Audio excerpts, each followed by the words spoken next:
Welcome to John Gets Games. This is my variety vlog for September 2016, and as you can see, I have a bunch of things that I'll be covering in this episode, so feel free to jump ahead to the section that most interests you, or stick around for the whole thing. I'm going to start with a general update for the channel over this last month. I have 3 things I want to mention. The first is a brief Patreon update. 13 new people added pledges over this last month, which I think makes it maybe my second best month ever compared to the very first month when I started this, but from a money perspective, 9 out of those 13 were producer level pledges, which blows me away and definitely significantly beats that first month of me starting this campaign. It's just been really wonderful to see. I think at a certain point, I'm going to have a UI problem at the end of my videos where I list everybody's names and I have to like squeeze it out or push me down or something. That's definitely a problem I'm looking forward to having. So thanks everyone, I really appreciate it. The second thing I'm going to cover is an event that happened about 2 weeks ago. On a Sunday, my wife Jessica told me, make sure you keep this day off, and then I had to go do an errand, and when I came back to my house, I found that she had thrown a surprise "You've reached 5,000 subscribers" party for my channel, and there were like 15 to 20 of my friends here, and we just played board games all day long. It was a surprise board game day to honor me hitting 5,000 subscribers, which really blew me away. I was very humbled and a bit bashful about it. I didn't really think that my channel's little goal would affect so many people, and it was really wonderful to get that support from all my friends. A bunch of cakes were made. To my friends Matt and Claire, they actually made me this. Matt has access to a 3D printer, and Claire printed it for me, so I now have my own little YouTube award for 5,000 subscribers. Anyway, they made me feel so special. It was a really wonderful day, and it's just great to see the support that all of the people in my circle are giving me with this little project that I'm doing.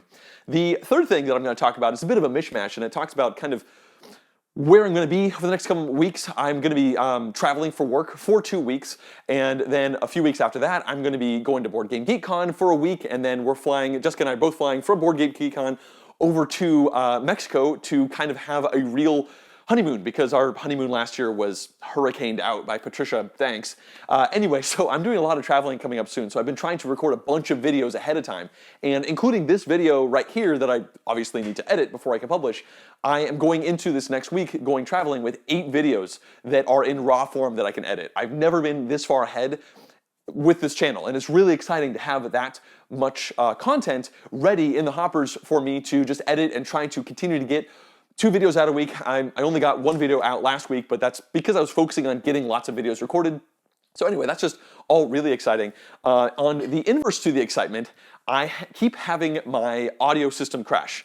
Now you might see this little microphone that I have on my shirt. I use an iPad in order to log. You can see the little waveform. This is me talking.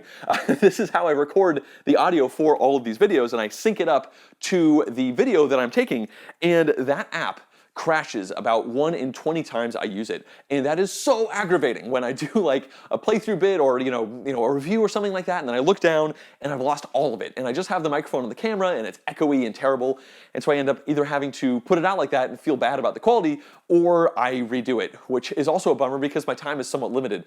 So I'm thinking about upgrading my microphone system. Obviously, all the support I'm getting through Patreon, like over $150 a month at this point, that can definitely pay for getting a new microphone, so it's not a cost issue at all. I'm just looking around trying to figure out the right kind to do that, because I want something that maybe plugs in my camera, or just something that's more reliable than this app that's proprietary to this microphone that I have, and I just hate always, worrying that my app is going to crash. Also, another reason to potentially get a new microphone is a little project that my friend Efka from No Pun Included and my friend John Perkis from Actual Law are thinking about doing. We've been doing lots of talks about starting a podcast together where we talk about the various stories behind the games we're playing, and just like, I don't know, just chatting and talking about games and hopefully being entertaining. We don't have a name for it yet. We don't have a timetable for that yet, but it's something that's coming in the future, and it's another reason to try to maybe upgrade my audio system. Anyway, this has been a much longer general update than normal, so let's go ahead and move on. Regarding Q&A, I got 4 questions from one person last month. That was Larry Schneider, who is one of my Patreon supporters, and all these questions are similar in theme. He prefaces by saying, I know that you were quoted as saying that you couldn't possibly devote as much time to John Gets Games without the tremendous support of your wife, Jess. So his first question is she directly involved in any way or just a cheerleader from the sidelines? So for the most part, she is indirectly involved somewhat actively for my channel because she is an amazing source of constructive criticism. If she tells me that a video is really good, then I know it's really good because she's not a person who tells me that everything I do is really good. She will let me know when something seemed a little bit off or something is bugging her. For instance, I oftentimes find myself saying the same word over and over again, like I get locked in on one word. For a while, I was saying ultimately about every 30 to 40 seconds in like 5 or 6 videos in a row. She's like, you've got to stop saying ultimately all the time. And there have been like 3 or 4 other words like that I can't think of off the top of my head. And because of those constructive criticisms that she gives me, I'm able to just get myself off of words like that, or maybe like try to hone in and maybe ramble a little bit less if I find myself in a couple videos just being a little bit too verbose. And also things like just helping me with the coloring of the video, making sure these look good. And she's amazing at grammar. Back when I used to have a bunch of text instead of the photos in my reviews, I would have her grammar check every single video that I sent out. And by every single, I mean, I think I missed 1 or 2, and those were the ones with grammar and spelling mistakes. So when I started putting photos in the videos and I just went down to 1 line, I have not been asking her to proof those as much because I feel like I really shouldn't be able to screw up spelling and grammar that badly in 1 sentence, but I've managed to prove myself wrong there a few times. So in other ways, she's definitely a cheerleader for the channel, and she is also, her support comes from helping me prioritize my time so that I can get all these videos done. I mean, it's a very time-intensive thing. I sometimes spend precious hours on a weekend, and I very rarely have weekends off. So having a weekend off with her is a big deal. There's some times where I'm just like, listen, I really want to edit for like 2 or 3 hours just to get this video out so I can get it rolling by Monday because I have all this other stuff happening over the week, and she's really supportive of those situations. That's kind of where a big part of her support is in helping me work with my time to get the stuff out and also provide balance in my life so that I don't go overboard and become like obsessed with having everything be oriented around playing the games I need to cover so that I can cover the game and get it out and excluding everything else. She really provides a bunch of balance to my life. And I mean, she's my best friend. She's my favorite person and best friend, so you are going to get a lot of support in general for any kind of creative process from that sort of situation, and I'm just so thankful to have her in my life all the time as my constant roommate. It's so cool being married. All right, so let's talk about the second question. It says, do you still find time to play games together? Yes, we do. Playing games together is not necessarily a priority for us, but especially this last month, actually, we've played quite a few games together. It really depends on the ebb and flow of my schedule. You know, if I have more weekend days off, then it's more likely that we'll play a game together. But sometimes, you know, for a whole weekend, we'll only have like 5 or 6 hours together. So in that amount of time, we will go for a walk, or we'll just hang out and talk, or maybe even just veg out and watch like the Great British Baking Show or Friends or something like that, instead of playing games, because playing games is not everything. I mean, you might think it would be for me. I got this huge wall of games, and I spend all this time making videos for them, and I love games. I'm passionate about games, but balance is really important, and having other interests is really important. So I like the amount that we play games together, and obviously with things like Pandemic Legacy, we made time. We scheduled nights in order to play that game because we both enjoyed it so much, and it was such an interesting experience. Since then, we have not scheduled time to play games together. It's more of a, hey, do you feel like playing games right now? Yes, no, maybe sometimes. Sometimes she asks me if I want to play games, and I'm like, no, not really. I'm just too tired from work, or I just kind of want to just veg out instead. It's not always the number one thing that I want to do. So yeah, we do spend time playing games together, and I really enjoy playing games with her. She's a really good opponent. She usually beats me, to be honest. She is a really smart gamer. All right, so now let's go into the third and hardest question that Larry asked me, and that was, how do her tastes differ from yours? And wow, it's really hard to describe somebody else's tastes. You know, it's kind of a personal thing, what your specific tastes are. I can say that we are actually quite similar in our tastes. Like, we both love engine building games. She's better at them than I am. We both really enjoy indirect conflict in games. She dislikes direct conflict more than me, but direct conflict is not a thing that I am hugely interested in. We both really like situations like, we both like medium weight Euros. One of the biggest ways that we differ is that she does kind of lose patience in most games if they go over 60 minutes. If it's a really interesting game, like we played a great game of Nations, I think last month or 2 months ago, that went like 90 minutes, and we had a really great time all the way through. But in general, she's not a fan of most games that are going to be, especially going over 90 minutes. And I do enjoy games that go longer than that at certain times. Another thing from a thematic perspective, I in general don't care at all about the theme. I'm very focused on the mechanics, and sometimes a theme will bolster a game up in my mind. But she can get pretty annoyed when she sees like the same theme over and over again, specifically with like components and resources. That's like her biggest pet peeve, as far as I can tell. If I set out a new game, like Via Nebula, for instance, I was like, "Do you want to play it?" And she was looking at it, and she's like, "The resources are, food and brick and stone and wheat." No, I've played a million games like that. Why don't people do more interesting resources? That's one of the reasons she liked 51st State so much. You had like cans of gas, you have guns, and other resources that are flying out of my head right now. I can't think of them. So interesting themes and unusual themes and resources and that kind of thing definitely pull her in more. She loves Steam Time, and I think part of that is because of the resources, all these different color crystals, and you're also doing a bunch of engine building in that game, and she's really good at that game. So trying to think of the other ways that we differ, it's really quite difficult. I know this is not a very comprehensive answer, and I apologize, but honestly, it's the kind of thing that I would need her to answer for. But she's at work. I'm filming. What day is it? It's Friday in the middle of the day, and this is the way I usually film, which is one of the reasons why she's so rarely on camera. And that actually transitions me into the last question that Larry asked. And it's pretty simple. He said, "Will we ever see the two of you play a board game together on video again?" And it's possible, but I usually film when Jessica's not here. And part of that is just because our work schedules are so offset that I would rather prioritize just hanging out with her and doing things with her when we happen to both not be working. And so right now it's the middle of the day, I'm recording because nobody else is here, and most of my playthroughs are like that, especially the really long ones. There have been a couple times that she has actually played the role of some of the characters in my playthroughs without being on screen. She'll just be there with me, and I'll be like, "What does the green player do?" And she says, "They do this." And I'm like, "Thank you." And the biggest reason for that is coming back to our first question, where she supports me because that helps me out so much with time. The reason my playthroughs take so long to film is because I'm thinking about what every single player is doing. So these couple times that she's helped me out, it's when I've been really tight on time with work, usually with a Kickstarter project that's going to be going live at a certain date, and I've really got to get this done in time.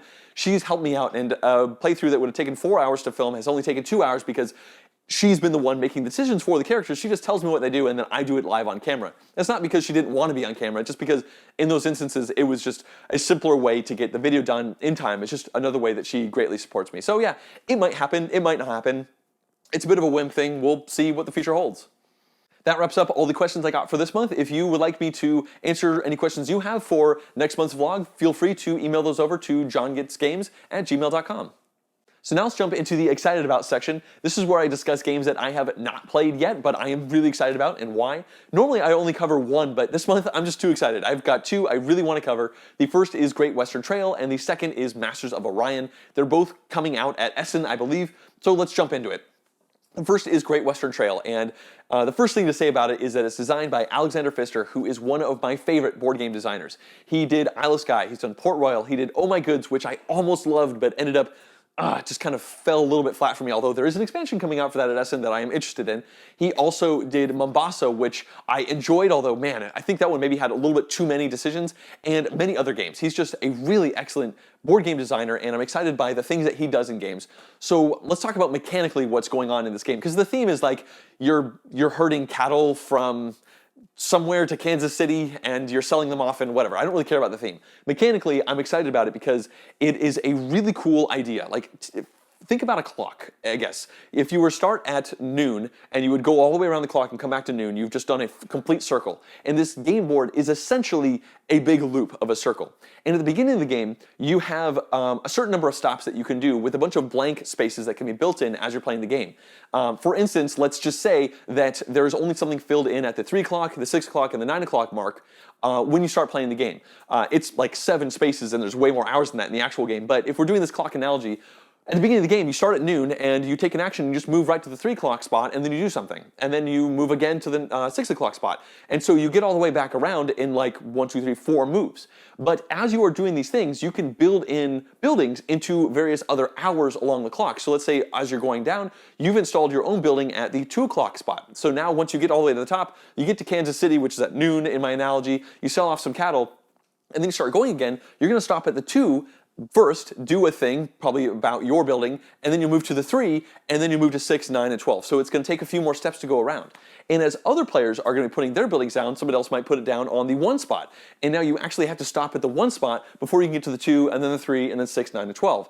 And when you stop at other players' spots, this is kind of interesting. When I first started reading the rules, I kind of expected to be like, you can use the spot and then you have to give them a money or something like that. No, it isn't like that at all. You don't even get to use the special ability on that building. You just get to do a generic action. There are a set of generic actions that you can upgrade as you're playing the game, but you don't get to touch the cool stuff that that opponent's building does. You can only do the cool stuff on your own buildings, which is a pretty neat twist from this style of game. I just assumed you'd always be doing the cool things. There'd just be a penalty for using your opponent's buildings. I guess the penalty in this one is that it's going to be slower for you to get around the clock all the way back up to noon and sell off your cows.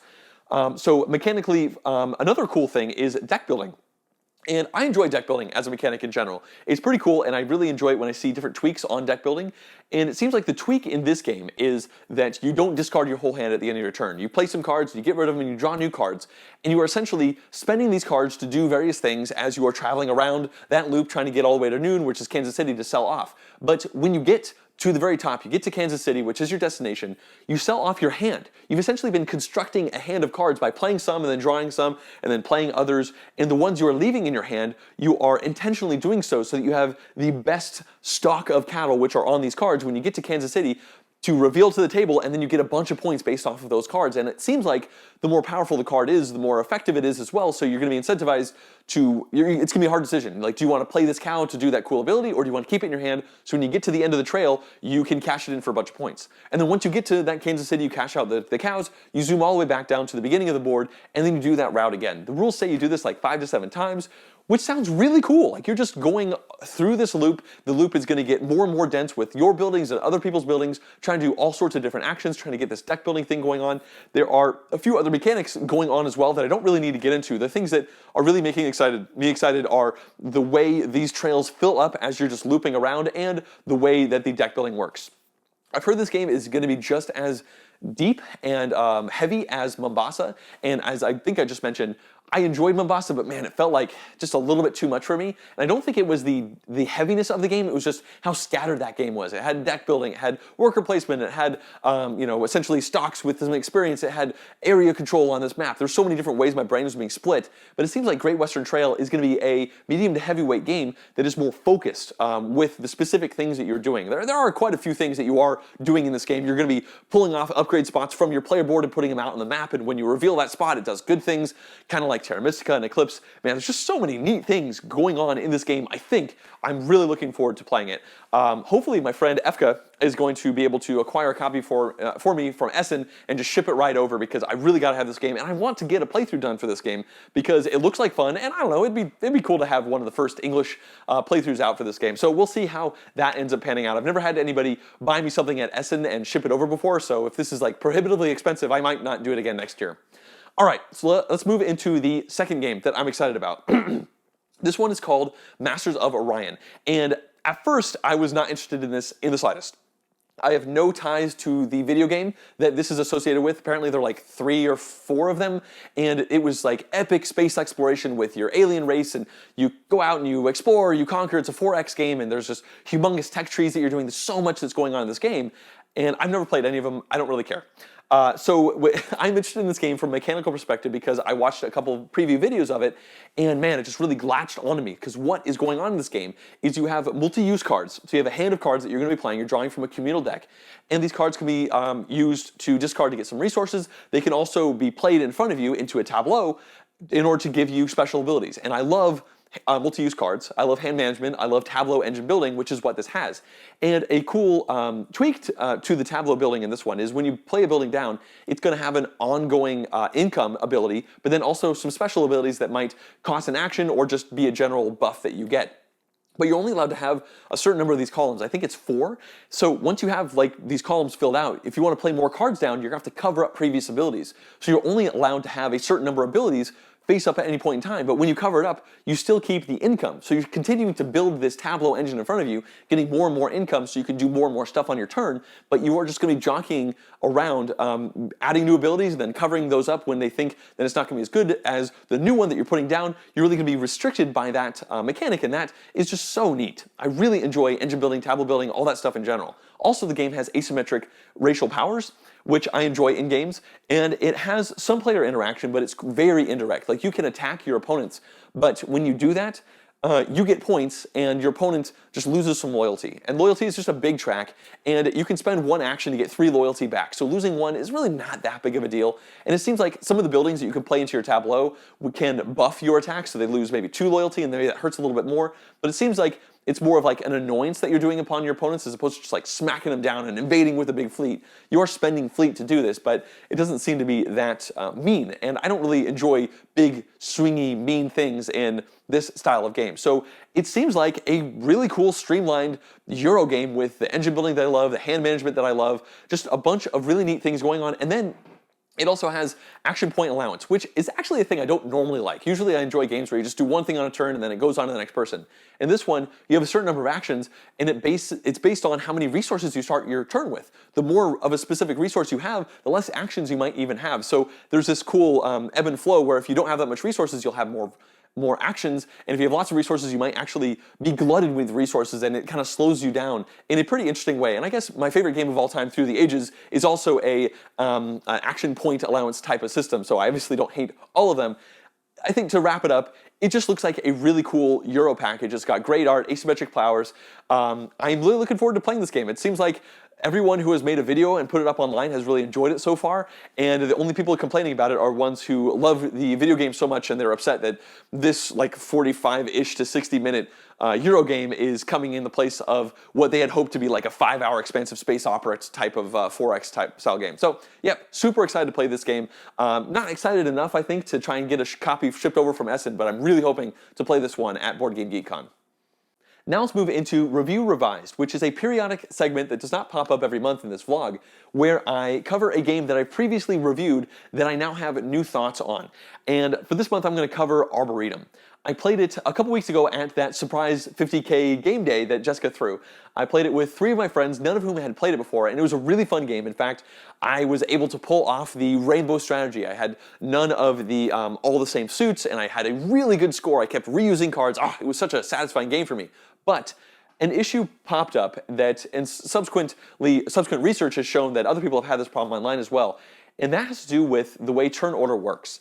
And specifically the way the end game works. Obviously the game starts with one person, they are the starting player, and you keep going until the deck runs out, and then the game ends immediately. And you don't make sure that everybody has the same number of turns. And there has actually been a updated rule that has been put up online. In fact, a next printing of the game is going to have a different rule set where you don't have any cards in your discard piles at the beginning of the game. The original rules was that everybody's discard pile has a card except the starting player, and it seems like if nobody has cards in their discards, that will weaken the starting player and maybe the second player a little bit, so that by the time it gets to that 4th player, they have more options of cards to pull into their hand, and that might be a bit of a balancing force.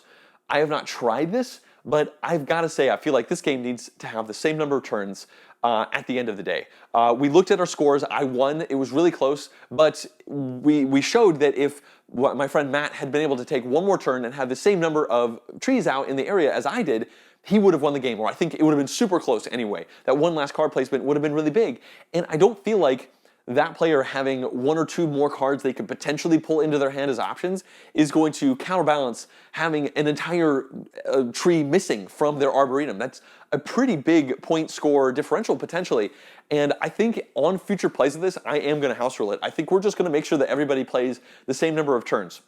That just seems to be the right way to do it. The designer publicly said on Board Game Geek that he did not want this because he wanted the end game to be tricky and, when's it going to happen? But I think that you're still going to have that come up even if you all play the same number of turns, because you might still stall out to make the game go a little bit longer and kind of foresee when that's going to happen. I just think for this kind of tight, wonderful card game, it's a bit of a bummer to have somebody play one entire less tree, or maybe even a couple people play entire less tree and lose because of it. So I am going to be linking to this section in my Arboretum review so that people can click on that and come over here and see my updated views on it. I still love the game. It's still a super great game, but I think I am going to house rule it, and when you house rule a game, that's a somewhat significant criticism.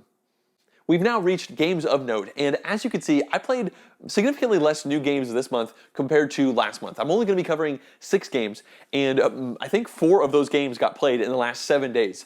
I did not actually play that many games over this last month. It was a good month. I did play a good amount of games, but not as much as the previous couple months. I guess part of that's because I was sick for an entire month. I didn't really have anything to do besides feel sick and play games with my friends. But either way, let's go ahead and jump in to these 6 games. The first of these is Equinox. Now, I've had this game for years. I think I looked it up. I think I've had it since 2012.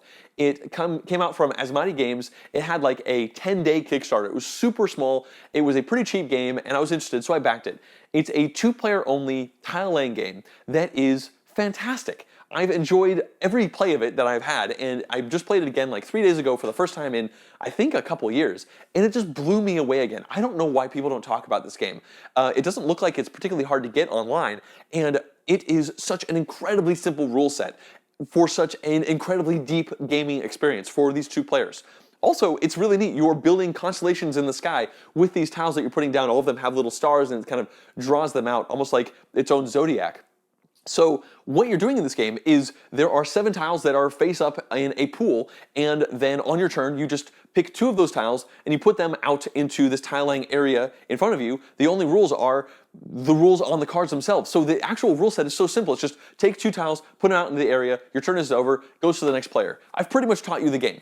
The rule complexity comes from every single tile being unique. Now there are quite a few mirror tiles where the text is essentially the same, but one affects the light side and one affects the dark side, because at the end of the day what you're trying to do is end the game having the most points, and you get 1 point for every tile being flipped over to your color. They are identical on either side, except one side is white, one side is black, and lots of tiles will flip tiles over in the area that you're playing, and then lots of tiles will have different rules. Like you put this down and now you can't put any other tiles next to it, but you might put another tile somewhere else that swaps that with another tile, and this tile might need to always have more black tiles next to it than white tiles, and this one over here is going to flip every single tile at the end of the game, because that's another really cool part about this game. The strategy that comes in, because once the game is over, you will evaluate, I think it's about 10 or so of the specific tiles on the board that do something when the game is over, and they do it in a specific order. So you might have a tile that just flips over everything that is around it when the game is over, and you have another tile that just destroys everything in that radius when the game is over. But another one might just flip over and always be on the black side, and another one might steal all the points from adjacent tiles, because at the end of the game, you don't just get 1 point for every tile that's in front of you, you also get 1 point for each of these point markers that you can acquire throughout the game for just doing various things. That's one neat thing about the tile draw, is you obviously do 2 tile placements, and then it's your opponent's turn, you draw 2 more out of the bag, so they have 7 options, but those 2 that came out of the bag, you put a little victory point counter on them, so that if they take them, they actually give that victory point counter to their opponent as a bit of a balance, to show that if that amazing tile came out that's so brilliant for them, comes out, they have to give a point to their opponent in order to use it. And at the end of the play that I did a couple days ago, I think the scores were 39 to 34 or 2. Jessica kicked my butt. And I kind of saw that going through. She was just doing smart move after smart move, and I was not. But coming back to the way the game feels and not really the mechanics, it's such a tight, interesting experience. There's so many things to be thinking about. Analysis paralysis is a bit of a thing, but in a 2-player only game, that's not that big of a deal. And also, if you are kind of locking down, trying to figure out what you're doing, odds are good your opponent is also trying to figure out what's going to be good for them, because 5 out of those 7 tiles are still going to be there on their turn. There's just a very large variety of options for you to do and put down on this area. Oh, this game is just so good. I think it's going to be a brilliant travel game, and I honestly hope to get it out more often. I kind of forget. It's kind of small on my shelf. In fact, it's got a cool box. It has a white side and a black side, and Equinox can be read both different ways. Very cool graphic design. So either way, I think I'm going to stop talking about this game. Almost pushed all my games over. I think I'm going to stop talking about it at this point. I strongly recommend you check this game out. Nobody ever really seems to talk about it. It's an excellent, cool little package. Next up is Fight for Olympus. This is also a 2-player only game. This one is more of a hand management card style game. It's designed by Wolfgang Kramer, who is a very popular, prolific board game designer. And what you're doing in this game is trying to put down your cards, which are like heroes and soldiers and equipment that might help those heroes and soldiers out. You put them into these 6 slots on this board, and at the end of every single turn, all of your units will attack the opponent, and they'll attack directly in line across. And if there's an opponent's unit in that spot, it will do a certain amount of damage to that unit, and if it's too much damage, the unit might go away, or that damage might just stay on there for your opponent's turn. But if the opponent does not have any characters there, then instead you successfully attack the opponent and you get to activate the ability of that zone. There are 6 different slots. 3 of them are for one zone where you'll just get a victory point for each of those that make a successful attack. 2 of them will get you resources that you can spend on future turns in order to put cards down, and 1 of them will just let you draw more cards. And cards are resources because in order to play most of the cards in the game, you'll have to discard a certain number of other cards that match colors based on the cost requirement for the card that you're playing down. And the more powerful the hero is, the more cards you're going to have to discard. So I played 1 game of this. I wanted to play a second game, but my opponent did not want to play a second game. And the reason for that is because I just destroyed them. It was just a complete steamrolling. And it really seems like once somebody gets their engine going, it's a rich get richer type of situation. If you get a particularly good hero or soldier down on the board, if you get a really good setup, then you are going to maybe knock out your opponent's pieces, or maybe you'll just do those successful attacks, you'll grab those victory points, and you'll grab resources, which you can spend to play cards, or maybe you'll just get more cards, which are resources, to put more cards down. So it seems like it's a bit of a ball rolling down a hill type of situation. You just pick up speed, and it got to the point where my opponent just couldn't do anything. Like, they would put a card down, and they would immediately get killed the next turn. My units were so good. I had this unit that before it would attack, it would do 2 damage to pretty much everything on the opponent's side, which would just wipe them out, and it was so hard for them to kill that unit. It seemed like the power levels were a bit weird. Like, I really wanted to like this game, and I do want to try it again to see if this is just a fluke, but man, I just ran away with that game. That's why I wanted to play another game of it, but I guess that soured my opponent of the game, and they just wanted to do something else. So I don't necessarily blame them. It's a really cool looking game. It's a really great theming. I love the ideas of it. I'm just worried that Runaway Leader is going to be a somewhat dominant aspect to it. But hopefully I'll get to play it again. It was at Victory Point Cafe, which is in downtown Berkeley. Next time I'm over there, if there's just 2 of us, I'll for sure pull it off the shelf and give it another go. The third game of note is Staufer Dynasty. Now, I've owned this game for a couple years. I played it for the first time at Board Game Geek Con in 2014, and we had a terrible play of this. It was a 5-player game. Nobody knew the rules. We started at like midnight on like the 3rd day of this convention, and I just read the rules to the table. We got some things wrong. Oh man, almost everybody around the table hated it, and unfortunately, many of the people around the table are some of my best friends and best gaming partners to play medium-weight Euro games, which is what Staufer Dynasty is. I went out of that game feeling like I wanted to play it again because I felt like I gave it a really bad first impression. I ended up buying it, and I've really enjoyed it every single time I played it since. The problem is I cannot get this dang game to the table because so many of my friends had such a bad first impression of it that they would just rather play something else because that was such an unfun experience. So I've only managed to play it, I think, 2 or 3 times since I've actually got my copy, and I was able to finally get another play of it. I'm pretty sure, yeah, this was on the 5K surprise party game day, and I think my friends decided to do it because, you know, the party was, I guess, kind of about me, and they're like, oh, John keeps trying to play Staufer Dynasty, okay, we'll finally play it. So one of the people who played it with me was in that disastrous game a couple of years ago, and it was such a good game. We really enjoyed it. The way what's going on in this game is it's a super dry theme, like the king is visiting the countryside and blah, blah, blah, who cares? This is a tight action point game where on your turn you just take a single action, and you are either going to get resources or you're going to spend those resources to put your people out on this map, and every single round there's going to be a bit of an area control contest for these specific 6 regions around the board. 1 or 2 of them will score, and it's really simple. Each region has like 4 to 6 spots, so it's not like there is a huge amount of area majority swinging back and forth, and you can't even kick your opponents out, so it's really about trying to get there first, get in dominant positions. But the best part of the game, the reason this game excites me so much and I want to keep playing it, is it has incentivization mechanics dripping out of every one of its pores. So the idea of this is when you don't do a mechanic, when you don't activate an ability, it gets better. You keep incentivizing it until somebody takes it.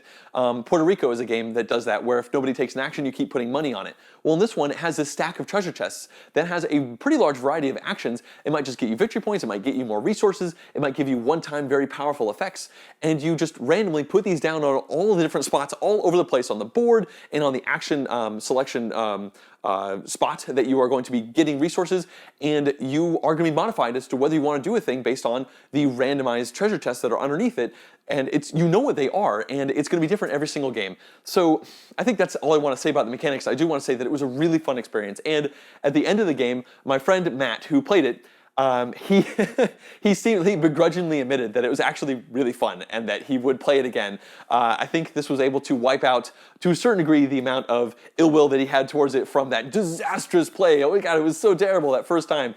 It's gonna be so hard to get over a first impression, but I really enjoy this game. I'm definitely keeping it on my shelf, and hopefully this is a bit of a wedge to potentially play this one a little bit more often. The next game I'm going to discuss is Florenza, the card game. I backed this on Kickstarter a couple years ago, maybe 3 years ago, 2 years ago, something like that. And I got it in, and I played one game of it pretty much right away with Jessica. We played a 2-player game.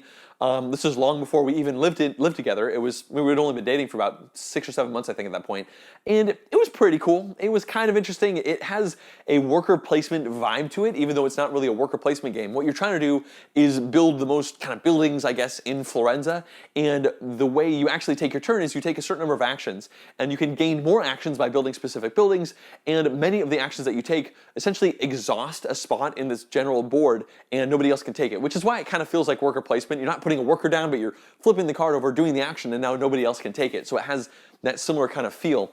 And we enjoyed it a couple years ago when we played it that one time, and we kept meaning to play it again. And it's been on the chopping block for the last several months. Like, do I get rid of it? And like, we should really try it again to see what we think. So Jessica and I finally played it again a couple years later. This is a couple weekends ago, I think. And we played a 2-player game, so I've only played it 2-player. I've played it at least 2 times. And we both came away with it feeling like it was pretty meh. Like, it's an okay game. It doesn't do anything particularly well. So I think when I do get more big games into my collection, it's probably going to be leaving my collection relatively soon. And the reason for that is it has some engine building things going on, but it feels like 20% of the buildings that you can build are engine building, and then like 80-ish% are just points. And so many of the things that you're doing just feel kind of boring. Like, you kind of want to build an engine to get more resources every single turn in order to spend those resources to build more buildings. I love doing that kind of stuff. It just seemed like the amount of engine to the amount of endgame points was just skewed. Like, I kind of want like 50-50 maybe, or even like 60-40 when it comes to engine cards, and then just cash out your engine for points. And it seemed like realistically what you're mostly doing is like a tiny bit of engine, like 1 or 2 cards max, and then just spending the whole game doing a little bit of hand management, just trying to get as many points as you can. It just didn't come across as that particularly interesting. I don't think it's bad, and I could not point to any specific flaw in the game design. It just wasn't that fun. So I don't necessarily see myself playing this one again. It's kind of a neat experience, but it fell flat. Now we have Potion Explosion, which I did actually play a couple times at Board Game Econ last year. I think I talked about it in one of my wrap-up vlogs, but I'm going to talk about it here as well because I played this a couple nights ago and I really enjoyed it again. The main mechanic of this game is a bunch of marbles that kind of slide down in these different rows. I think there are 5 rows. And on your turn, you just pull a marble out, and then the rest will kind of clink together. And if 2 marbles of the same color clink together, they explode, and you pull them off. And then if 2 more marbles clink together, they explode, and you take all of the marbles of that color. So you try to set up these big chain reactions. So a big part of the game is analyzing the marbles and trying to figure out where you could do a really big explosion. But the flip side of that is you're going to be spending these marbles trying to fill up these potions. So if you see a really great explosion out on the board, it might not actually be that good for you because the colors don't really match the ones that you need. And you are allowed to keep 3 marbles between your turns for the next round. So maybe you still do that explosion to kind of save up those marbles for a future round. But it's got some pretty cool decisions going on because you can't just go for the huge explosion and just assume you'll win if you grab the most marbles, because you have to ditch so many at the end of your turn with that 3 marble limit. You really need to think about the things that you're trying to build on your area, because each one of these potions you can only be working on 2 at a time. Each one, once you complete it, you put it into your score area, it's going to give you victory points, but they all have a one-time use ability that can do cool stuff, like pull more marbles off the shelf or activate a potion that you've already used. Yeah, that's kind of it. Most of them are just pulling marbles off of the main area in a variety of different ways, and you can chain those to fill up more of your potions, to cash them out, to spend that, to do more stuff. So this game is definitely orientated oh my gosh, oriented, there we go, around having big turns. And I guess that makes sense with Potion Explosion. It's not just the explosion of pulling the marbles off of the little box, it's also an explosive turn, maybe having a couple setup turns and then just a really big turn where you do a whole bunch of stuff. And I've enjoyed it every time I played it. I'm a little worried there might be a bit of a runaway leader thing where if you have a particularly big explosion, you get potions that help you get more potions that help you get more potions, and if an opponent never really gets that going, they might fall behind. I guess maybe more of a fall behind loser situation, but the game only lasts about 45 minutes. It's so quick to teach. It looks great. It's got such a satisfying mechanic. I really enjoy it. I'm thinking I will likely acquire a copy of it now that it's starting to become more available. I was kind of wanting to grab a copy after Board Game Geek-Con last year, but it was very hard to find, and I heard that they were going to modify the marble box to be a little bit more stable. Anyway, that's all I really have to say about that one. Potion Explosion is a really cool game. And the last game of note I'll discuss is Incan Gold, which is another older game. I've been playing quite a few not crazy new games this last month. This originally came out as a game called Diamant many years ago, and then Incan Gold came out also many years ago, but years after that. This one's been around for a while. It's a push your luck game that I've been wanting to try because many people in board game media have mentioned it being a great push your luck experience, and I enjoy push your luck in general. So the twist of this game is that it's simultaneous. Everybody chooses what they're going to do at the same time. Everybody is delving into the same Incan temple, I guess, in this case. And what happens is you reveal a card, and you're either going to put some amount of victory points in the form of gems and jewels on it, or you might reveal a hazard. And if you ever reveal two of the same hazard, then this run is over and everybody who's still in the temple loses. But after you reveal a card, everybody simultaneously decides, do they stay or do they go?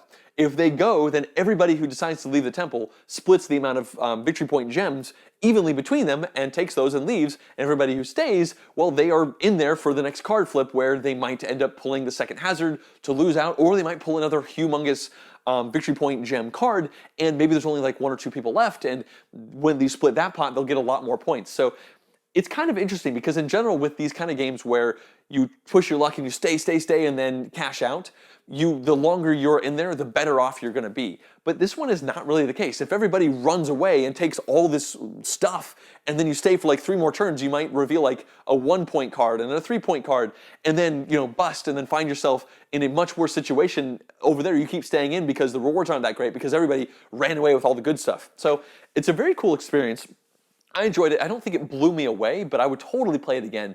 I mean, we played, I think, a 5 or 6 player game, and because it's fully simultaneous, it just plays really quickly. There's a really cool aspect to a large player count number game that is push your luck, where everybody's just in it all the time. I guess once you leave, you're not in it, but then you're just kind of rooting for everybody else to fail.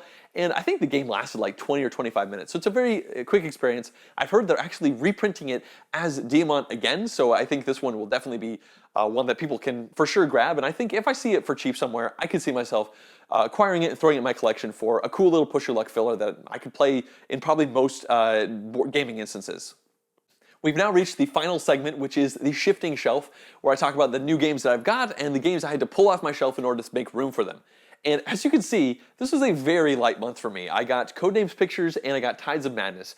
Both of these were actually review copies sent to me by the publishers, and both of them were pretty small. Codenames I was able to cram into the same box as the original Codenames, so I didn't have to pull anything off the shelf. And Tides of Madness, well, I kind of snuck it in right here. It's a bit of a cheat, putting it in there. It's a small game. It should probably be up there, and I probably should have pulled something off, but I didn't. In fact, I have Tides of Madness already, Tides of Time already, and Tides of Madness is a sequel to it, so I'm not sure if I'll be keeping both of these games. I actually already filmed a full playthrough of this. I don't think it'll be getting published for a few weeks because, as I mentioned at the very beginning, I have 8 total videos to process, and I only put 1 to 2 out a week. So it might be a little while till this one comes out, but I was pretty excited to get both of these games, and it was kind of nice not having to pull anything off my shelf. As I mentioned earlier, I'll probably be grabbing the Florenza card game off the shelf the next time I get a big box style game coming in. And as I mentioned, I'm hoping to get the Great Western Trail next month, so that one will definitely kick that one out. And yeah, I'm curious to see how many more games I grab over the next month. This is a light month. I'm pretty happy that I'm not getting like 6 to 8 games every single month, because that might be a little bit overwhelming. It's nice to have big months and small months to kind of average all these things out. All right. That brings us to the end of this vlog. Thank you for watching it. Maybe you watched the whole thing, I don't know.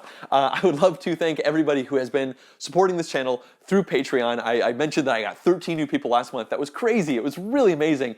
And who knows what's going to happen with this next one. If you too would like to directly support the channel and everything that I'm doing here, you can do so at patreon.com/JohnGetsGames, and I would really appreciate it. Also, if you'd like to keep watching these monthly variety vlogs, as well as the full game playthroughs that I do and the in-depth board game reviews, you could do so by subscribing to this channel. Thanks for watching.